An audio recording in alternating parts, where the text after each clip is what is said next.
Assalamualaikum warahmatullahi wabarakatuh. Kepada yang saya hormati, Bapak Dr. Andes Taufikur Rahman, selaku dosen pengampu mata kuliah Peradaban Mekah dan Madinah Klasik. Pertama-tama, izinkan saya memperkenalkan diri terlebih dahulu. Nama saya Khalifah Rahmawati dengan NIM 3119022. Di sini saya akan sedikit menjelaskan tentang rancangan mini riset yang telah saya buat. Berdasarkan tema yang telah dibagi, alhamdulillah saya mendapatkan sebuah tema yang cukup menarik, yaitu tentang keteladanan Sayyidah Aisyah radhiyallahu anha. Kemudian dari tema tersebut saya mengambil judul yang berjudul Teladan Ummul Mukminin bagi generasi milenial. Dan dalam mini riset ini saya akan mengambil beberapa pokok permasalahan yang akan saya bahas. Ada 3 pokok permasalahan utama yang akan saya bahas. Yang pertama adalah mengenal Sayyidah Aisyah. Dalam pokok bahasan ini saya juga membaginya lagi kepada beberapa subbab, yang diantaranya adalah nasab Sayyidah Aisyah, kemudian pernikahan Sayyidah Aisyah dengan Rasulullah SAW, dan yang ketiga adalah kehidupan Sayyidah Aisyah di bawah bimbingan kenabian. Kemudian untuk permasalahan yang kedua tentang teladan Sayyidah Aisyah. Di sini sebenarnya banyak sekali terdapat teladan dari beliau. Namun saya hanya mengambil 4 poin saja untuk dibahas di dalam mini riset saya. Yang pertama adalah tentang ketekunan beliau dalam beribadah. Kemudian yang kedua adalah kecerdasan dan rasa ingin tahu yang besar. Dan yang ketiga, kedermawanan dan sikap itsar yang beliau miliki. Dan yang keempat adalah kesederhanaan beliau. Dan dalam bagian yang terakhir, bagian yang ketiga, di sini saya akan menjelaskan tentang pentingnya untuk mengenalkan Sayyidah Aisyah kepada generasi milenial. Di sini saya juga membaginya kepada beberapa subbab. Yang pertama adalah pengertian generasi milenial, kemudian karakteristik generasi milenial, dan yang ketiga mengenalkan Sayyidah Aisyah sebagai tokoh teladan bagi generasi milenial, dan yang terakhir adalah cara atau metode apa untuk memperkenalkan Sayyidah Aisyah kepada generasi milenial. Mungkin itu sedikit pokok permasalahan yang akan saya bahas di dalam mini riset saya. Kemudian tentang analisis teks. Di dalam analisis teks ini saya menulis beberapa dalil yang dapat dijadikan sebagai rujukan untuk menjelaskan tentang keteladanan Sayyidah Aisyah. Yang pertama, saya mengutip dari Quran surat Al-Ahzab ayat 6 yang berbunyi, Anan nabiyyu awwalal bil mu'minina min anfusihim wa azwajuhu ummahatuhum. Nabi itu hendaknya lebih utama bagi orang-orang mukmin dari diri mereka sendiri, dan istri-istrinya adalah ibu-ibu mereka. Nah, dari ayat ini dapat diketahui bahwa Sayyidah Aisyah merupakan Ummul Mukminin karena beliau merupakan salah satu dari beberapa istri Nabi. Yang kemudian adalah saya juga tentang beberapa hadis yang berkaitan dengan keteladanan Sayyidah Aisyah. Yang pertama adalah tentang ketekunan beliau dalam beribadah. Di sini diriwayatkan dari Imam Ahmad dari Abdullah bin Qais, di mana ia berkata bahwasanya Aisyah radhiyallahu anha berkata, "Janganlah sekali-kali engkau meninggalkan sholat tahajud, karena sesungguhnya Rasulullah tidak pernah meninggalkannya. Dan apabila beliau sakit, maka beliau melakukannya sambil duduk." Nah, berdasarkan hadis yang diriwayatkan ini, Sayyidah Aisyah juga hampir tidak pernah meninggalkan salat tahajud. Hal ini juga menunjukkan ketekunan beliau dalam beribadah. Kemudian tentang kecerdasan dan rasa ingin tahu beliau yang sangat besar. Seperti yang sudah diketahui bahwa Sayyidah Aisyah merupakan salah satu ulama yang banyak sekali meriwayatkan hadis Nabi. Bahkan jumlah hadis yang telah diriwayatkan beliau mencapai ribuan. Hal ini menunjukkan kecerdasan beliau, dan beberapa ulama juga mengakui kecerdasan beliau, seperti Imam Az-Zuhri yang berkata, seandainya ilmu Aisyah dikumpulkan dengan ilmu dari seluruh ummahat mukminin yang lainnya dan ilmu seluruh wanita, niscaya ilmu Aisyah lebih utama.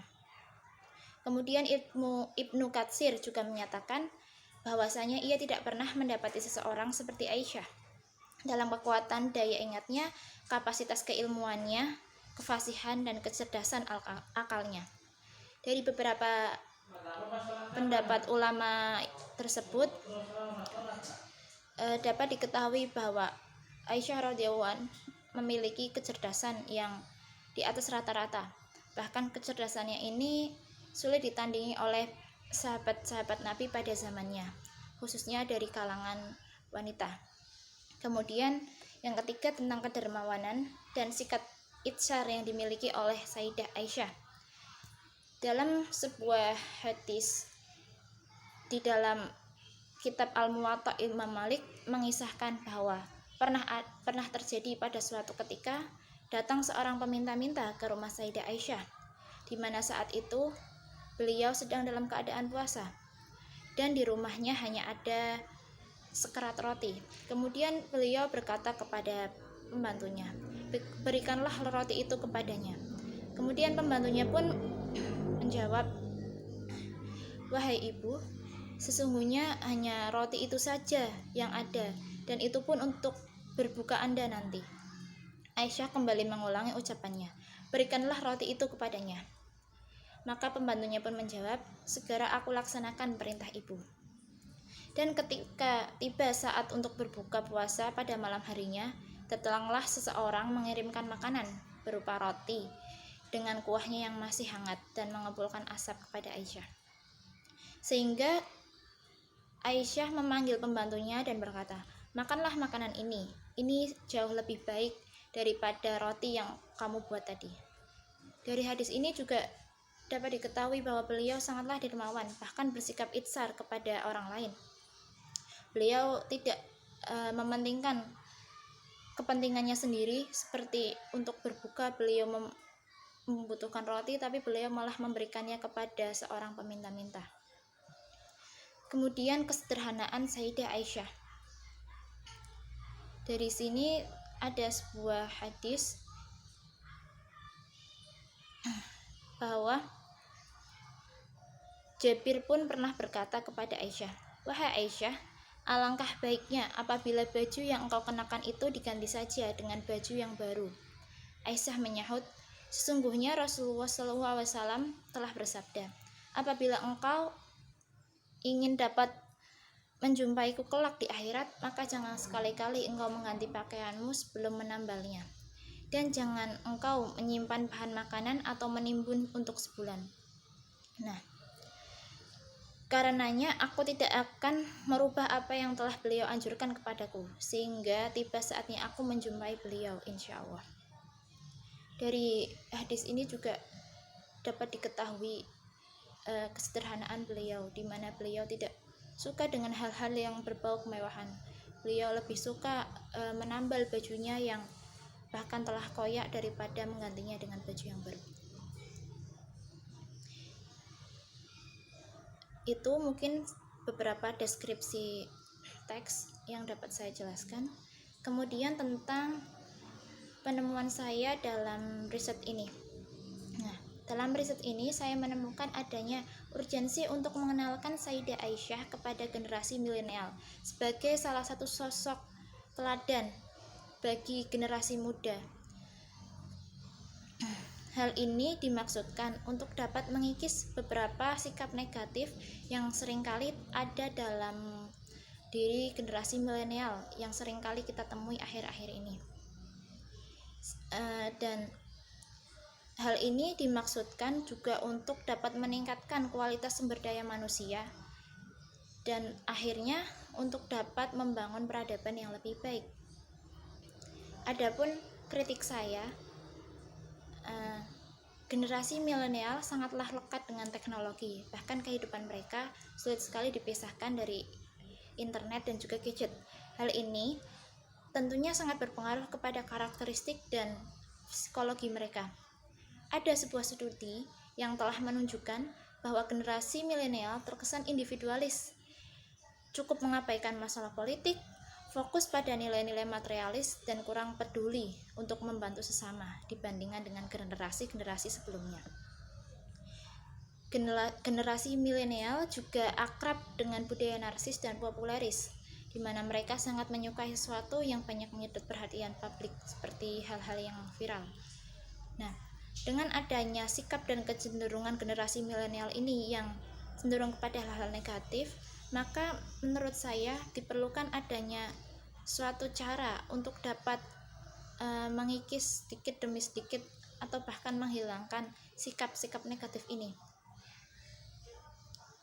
Sehingga dengan mengikis beberapa sikap negatif yang dimiliki generasi milenial, diharapkan mereka dapat menjadi sumber daya manusia yang lebih berkualitas dan pada akhirnya dapat membangun sebuah peradaban yang tinggi. Saran saya dalam permasalahan ini adalah dengan memperkenalkan ajaran-ajaran Islam kepada generasi milenial. Tentunya memperkenalkan ajaran ini juga harus sesuai dan disesuaikan dengan karakteristik yang dimiliki generasi milenial, sehingga ajaran-ajaran Islam yang diajarkan kepada generasi milenial dapat mereka terima dengan baik dan tidak terkesan sedang menggurui mereka. Nah, salah satu cara yang dapat dilakukan adalah dengan memperkenalkan salah satu tokoh Islam kepada mereka yang dapat diteladani dan menginspirasi mereka.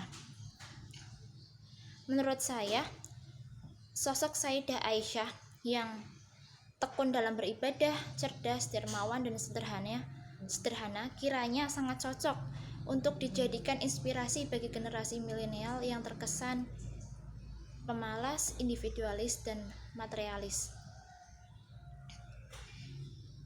Pengenalan ini diharapkan mampu menginspirasi generasi milenial sehingga mereka mampu menuju kepada kepribadian yang lebih baik dan akhirnya dapat mewujudkan sebuah peradaban yang lebih baik. Kesimpulannya yaitu tujuan utama penelitian ini adalah untuk mengungkapkan keteladanan Sayyidah Aisyah dan urgensi untuk mengenalkan beliau kepada generasi milenial sebagai tokoh teladan bagi mereka. Dengan dikenalnya Sayyidah Aisyah di kalangan milenial, diharapkan mampu menginspirasi mereka menuju kepribadian yang lebih baik, sehingga dapat diwujudkan sumber daya manusia yang lebih baik dan mampu membangun peradaban yang tinggi. Adapun referensi yang saya gunakan dalam mini riset kali ini, hampir semua referensi itu saya dapatkan secara online. Ada beberapa buku yang saya dapatkan dari Google Book. Di antaranya adalah karya Ahmad Khairon Mustafid yang berjudul Inner Beauty Istri-istri Nabi Muhammad SAW.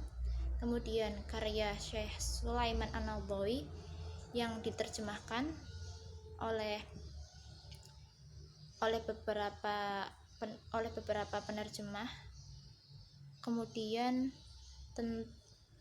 milik Yusuf Hanafi yang berjudul Aisyah dinikahi Nabi di usia kanak-kanak, mitos atau fakta.